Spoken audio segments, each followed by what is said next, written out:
Si le monde, par définition, est circulaire, car le temps dans lequel nous sommes est circulaire de par sa nature profonde, le temps est circulaire.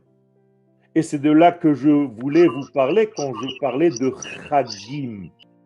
La notion de chag en hébreu, peut-être que vous ne le savez pas encore, mais c'est une leçon d'Ulpan. Le mot chag veut dire cercle. Un compas se dit mechoga. D'ailleurs, les degrés de montre, les degrés de temps qui sont dans les aiguilles de la montre s'appellent mechoga. C'est la même racine que chag. Autrement dit, les fêtes sont en réalité une spirale parce que le temps a la forme d'une spirale et d'une manière générale, toutes les planètes et tout ce que vous concevez dans ce monde, tout ce que vous voyez dans ce monde est un grand cercle. Tout est circulaire. Alors que la nature, entre guillemets, divine, c'est aussi la droiture qui a été capable de créer le cercle. La droite a créé un cercle. Dieu, par définition, c'est la droiture. Nous le disons, ki tzadik veyachar hu. Dieu n'est pas circulaire parce qu'il n'est pas soumis au temps.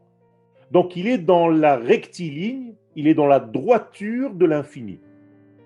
Or, Israël porte en lui, dans son nom, ce Yosher, Yachar El. Il est droit comme le Créateur lui-même. Alors que toute la nature est circulaire, Israël a gardé la rectiligne, la droite, au milieu de tout ce cercle mondial.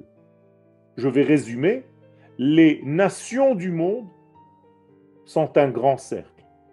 Israël, c'est la droiture qui traverse ce cercle à son centre et qui le fait avancer comme une spirale.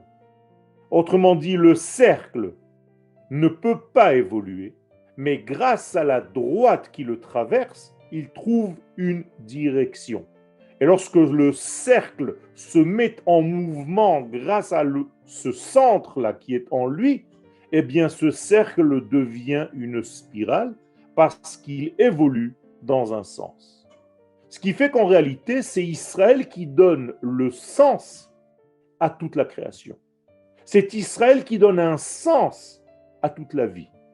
C'est Israël qui est censé donner le sens à ces nations du monde.